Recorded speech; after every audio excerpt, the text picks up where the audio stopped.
Top 15 paragraphs for due admission test. Dhaka বিশ্ববিদ্যালয় ভর্তি পরীক্ষায় প্যারাগ্রাফ এমন একটা সেগমেন্ট, এই এক সেগমেন্টে ভালো করে তুমি ঢাকা বিশ্ববিদ্যালয়ের লিখিত অংশে পাস মার্কটা নিশ্চিত করে ফেলতেছো। কারণ আমাদের টোটাল 20 মার্কের লিখিতর মধ্যে প্যারাগ্রাফ থাকে 10 মার্ক। এই 10-এর মধ্যে তুমি যদি 7 থেকে 8 পেয়ে যাও, তার মানে তোমার রিটেন অংশে পাস মার্ক যে পাস, এই পাশের উপরে চলে যাচ্ছে। এবং পাস করার যে চিন্তা, অর্থাৎ আমরা রিটেনে প্রত্যেকবার দেখি 80 থেকে 90% শিক্ষার্থী পাস করতে পারে না। তুমি শুধু প্যারাগ্রাফে ভালো করেই কিন্তু রিটেন পাস করে যাচ্ছ। আজকে আমরা এমন কিছু প্যারাগ্রাফ নিয়ে সাজিয়েছি ভাই, এখন অনেক পড়ে ফেলছি, সব পড়ার সময় নাই। তুমি এই কয়েকটা প্যারাগ্রাফ না পড়ে নতুন কোনো প্যারাগ্রাফ পড়তে যাবা না। প্রথম অবস্থায় বলি, জুলাই রেভলিউশন অথবা জেনজেড, এই যে টপিকটা আমরা নেয়ার চেষ্টা করেছি। জুলাই রেভলিউশন বাংলাদেশের ইতিহাসে এমন একটা মাস চলে গেছে এবং এই রেভলিউশনের মধ্য দিয়ে দীর্ঘ প্রায় 16 থেকে 17 বছরের শাসনামলের কিন্তু একটা আমরা পরিবর্তন দেখেছি। এবং এখানে ঢাকা বিশ্ববিদ্যালয়ের অবদান ছিল অনস্বীকার্য। বাংলাদেশের এই জুলাই রেভলিউশনের প্রথম আন্দোলনের এই সূতিকাগার ছিল কিন্তু ঢাকা ইউনিভার্সিটি। যেহেতু ঢাকা বিশ্ববিদ্যালয় ভর্তি পরীক্ষায় ঢাকা বিশ্ববিদ্যালয়কে নিয়ে সবসময় প্রশ্ন করে, আমার কাছে মনে হচ্ছে জুলাই রেভলিউশন অথবা জেনজেড, এই দুইটা সেগমেন্ট থেকে প্রশ্ন আসার সম্ভাবনা, যদি নন টেক্সচুয়াল পার্ট থেকে প্যারাগ্রাফ চলে আসে, এই দুইটা পার্ট থেকে প্রশ্ন আসার সম্ভাবনা অনেক বেশি। এখন আমরা বাছাইকৃত যে প্যারাগ্রাফ গুলো নিয়েছি একটু নোট ডাউন করে নিবা এবং এতটুকু নিশ্চিত থাকো ভাই, প্যারাগ্রাফ এর বাইরে আসার সম্ভাবনা নাই বললেই চলে। আমি শতভাগ গ্যারান্টি দিতে পারবো না, বাট আসার সম্ভাবনা নেই বললেই চলে। দেখা যাক আমরা কোথায় চলে যাচ্ছি। Cyber bullying. এখন আমরা বিগত কয়েক সালে যেটা দেখেছি, কোনো প্যারাগ্রাফ হুবহু কমন পড়ে না, কোনো না কোনো কিছু লেজ লাগাই দেয়। সাইবার বুলিং এর পরে ছিল university of Dhaka, a hub of knowledge and culture. বাংলাদেশের ইতিহাসের একদম গোড়াপত্তন থেকে শুরু করে এতদিন পর্যন্ত আমরা যদি 1948 থেকে আমরা দেখার চেষ্টা করি, 1948, 52, এরপরে 56, 69, 71, 2024, অর্থাৎ সব ক্ষেত্রেই ঢাকা বিশ্ববিদ্যালয়ের মানে অবদানটা ছিল একদম অনস্বীকার্য। এই আমাদের যে বিষয়টা, ঢাকা বিশ্ববিদ্যালয় সবসময় ঢাবিকে নিয়ে প্রশ্ন করে, সুতরাং এই প্যারাগ্রাফটা মাস্ট একটু দেখে যাবা। ওম্যান এম্পাওয়ারমেন্ট, নারীর ক্ষমতায়ন যে কোনো সময়ের জন্য পরীক্ষার জন্য গুরুত্বপূর্ণ। Street children and the violation of human rights, বিষয়টা ছিল তোমাদের টেক্সট বুকে ছিল আমেরিকো, খুবই গুরুত্বপূর্ণ একটা প্যাসেজ। টেক্সচুয়াল প্যারাগ্রাফ যদি চলে আসে, আমেরিকো কিন্তু ছিল স্ট্রিট চাইল্ড। এই স্ট্রিট চাইল্ডের হিউম্যান রাইটস এর যে ভায়োলেশনটা, অর্থাৎ এই হিউম্যান রাইটস ভায়োলেশন বা মানবাধিকার যে লঙ্ঘনের বিষয়টা ছিল, এখান থেকে প্যারাগ্রাফ আসার সম্ভাবনা অনেক বেশি। এরপরে ফক মিউজিক অথবা ক্রাফটস অফ বাংলাদেশ, দুইটাই টেক্সচুয়াল প্যারাগ্রাফ, আসার মতো, একবার ভালোভাবে দেখে ফেলো। পরবর্তী দেখি, adolescence and some related problems in Bangladesh. এই অ্যাডোলেসেন্স বানানটা কিন্তু ঢাবিতে আসছিল, অ্যাডোলেসেন্স, এই অ্যাডোলেসেন্স বানানটা ঢাবিতে আসছিল।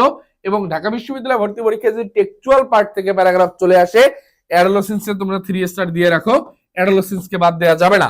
Adverse impact of junk food, এই প্যারাগ্রাফটাতেও 3 স্টার দিয়ে রাখো, এটাও আসার মতো একটা প্যারাগ্রাফ। এরপরে দেখো ইউথ লিডারশিপ ইন বাংলাদেশ। বর্তমানে জুলাই রেভলিউশনের পরে আমরা দেখেছি বিশেষ করে ঢাকা বিশ্ববিদ্যালয়ের 2 জন শিক্ষার্থী, ঢাকা বিশ্ববিদ্যালয়ের বর্তমান 2 জন না 3 জন শিক্ষার্থী, আসিফ মাহমুদ, এরপরে আমরা দেখেছি নাহিদ ইসলাম এবং মাহফুজ আলম। এই 3 জন ব্যক্তি কিন্তু ঢাকা বিশ্ববিদ্যালয়ের শিক্ষার্থী। এবং আমরা যদি এইজের কথা চিন্তা করি, বাংলাদেশের পলিটিক্যাল পার্সপেক্টিভে এরা খুবই কম এইজে মন্ত্রিত্ব পাওয়ার পেয়ে গিয়েছে। বর্তমানে কিন্তু আমাদের দেশে যেটা চলতেছে সেটা হচ্ছে উপদেষ্টা পরিষদ, যেটাকে আমরা বলে থাকি অ্যাডভাইজার্স প্যানেল। আর আমাদের নরমালি যে সংসদীয় ব্যবস্থা ছিল তখন কিন্তু ছিল ক্যাবিনেটস প্যানেল, এটা একটু গুলানো যাবে না। এই ইউথ লিডারশিপ কিন্তু বাংলাদেশে একটা নতুন মোড় নিয়েছে এবং এত কম বয়সে মন্ত্রী হওয়ার রেকর্ড কিন্তু নেই বললেই চলে, নেই বললে মানে নাই। সুতরাং এই youth leadership in Bangladesh paragraph হিসেবে আসার মতো।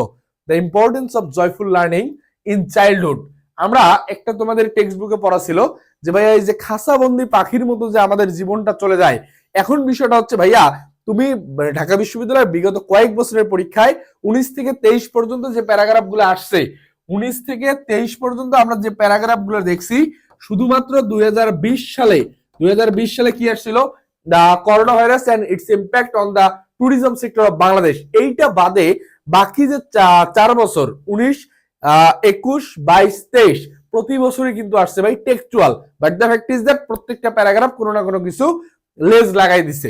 সুতরাং importance of joyful learning in childhood, একটা শিশুকে যখন আমি স্কুলে পাঠাই দেই, তাকে প্রেশারের কারণে সে যখন স্কুলে যেতে চায় না, এই যে বিষয়টা, এই ইম্পর্টেন্স আমাদের যদি স্কুলে ওই পরিমাণ বিনোদনের ব্যবস্থা থাকতো অথবা জয়পুর লার্নিং এর যে এনভায়রনমেন্টটা যদি আমরা তৈরি করতে পারতাম, শিক্ষার্থীরা বা শিশুরা কিন্তু অটোমেটিক্যালি স্কুলে যাওয়ার মতো কি আমাদের যে তার মতামতটা পোষণ করতো বা সে নিজ ইচ্ছায় যাইতে চাইতো, এইরকম প্যারাগ্রাফটা আসতে পারে। অনলাইন এডুকেশন এ ফ্লেক্সিবল এডুকেশন সিস্টেম আফটার 2020, অর্থাৎ 2020-এর পরে বাংলাদেশে একটা মানে যেটাকে আমরা বলবো রেকর্ড সংখ্যক পরিবর্তন আসছে, সেটা হচ্ছে অনলাইন এডুকেশন সিস্টেমে।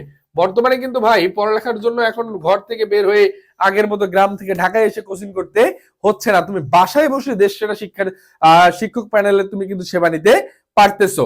এর পরবর্তীতে আমরা কিছু প্যারাগ্রাফ দেখবো।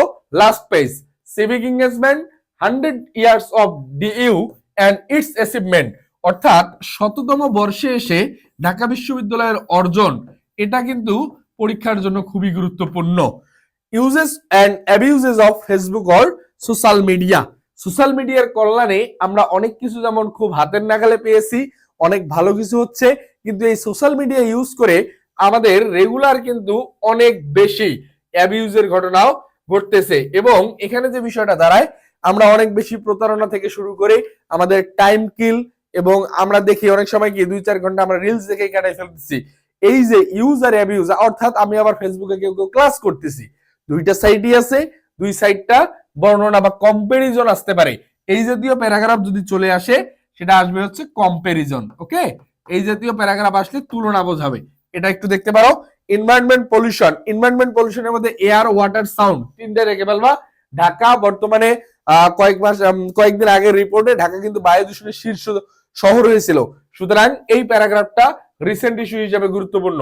Anti discrimination movement, the importance of dream in our life, অর্থাৎ বৈষম্য বিরোধী যে ছাত্র আন্দোলন ছিল, এইটার কিন্তু ভাই নাম ছিল এন্টি ডিসক্রিমিনেশন মুভমেন্ট। চলে আসতে পারে the importance of dreams in our life, যেহেতু বিগত 16-17 বছরের একজন সরকার, যেটা আমরা দেখেছি কিরকম ভাবে আসলে শিক্ষার্থীদের উপর বাংলাদেশের যে রাষ্ট্রীয় বাহিনী বা আমরা যেটাকে বলতে পারি ল এনফোর্সমেন্ট এজেন্সি যে ইউজ করে, বা পুলিশ এখানে আসতে পারে, র্যাব, যেসব বাহিনীকে ইউজ করে সাধারণ শিক্ষার্থী এবং জনসাধারণের উপর হামলা চালানো হয়েছে, এক্ষেত্রে কিন্তু আমাদের এই এন্টি ডিসক্রিমিনেশন মুভমেন্ট, এই আন্দোলনটার মাধ্যমে তাদের কিন্তু পতন ঘটানো সম্ভব হয়েছে।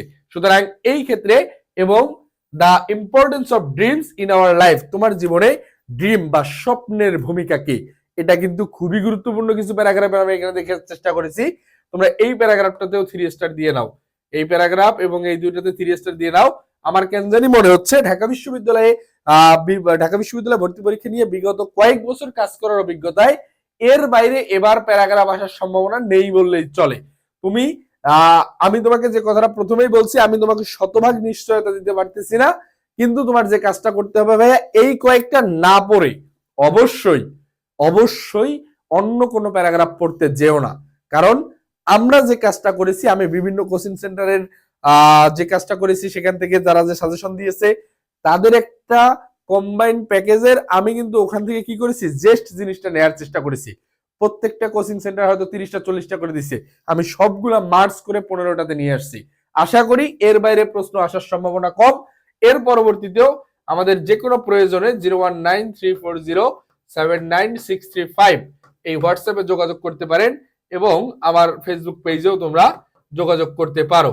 এবং তোমরা যে কাজটা করবা, যে কোনো ঢাকা বিশ্ববিদ্যালয় ভর্তি পরীক্ষার আগে যে সাজেশন কয়েকটা পাও, অন্তত ভাই একবার হলো রিডিং করে যাও। আর আমি যে কয়েকটা প্যারাগ্রাফ দিছি, একটু ভাই নোট করে পড়ো, ইনশাল্লাহ কমন চলে আসবে। কমন না আসলেও কাছাকাছি প্যাটার্নের কিছু চলে আসবে। পরবর্তী ভিডিও দেখার আমন্ত্রণ।